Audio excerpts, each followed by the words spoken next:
Ready to ditch those expensive server rentals and unlock endless Palworld adventures on your own terms? In this video, I'm going to show you how to set up your very own dedicated Palworld server, absolutely free, so you can play anytime with your friends without breaking the bank.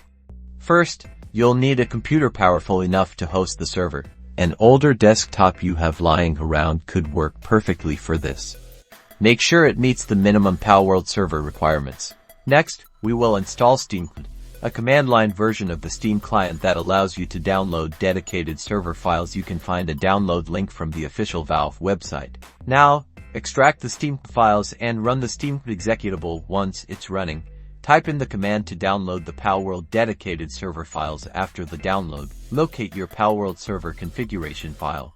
We're going to make some adjustments. Open the configuration file using a text editor, like Notepad here. You can customize various server settings, such as the server name, password, and player limits. Be sure to save the file.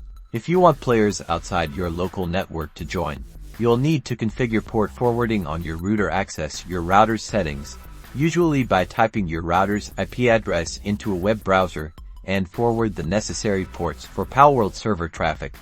The most common is port 8211.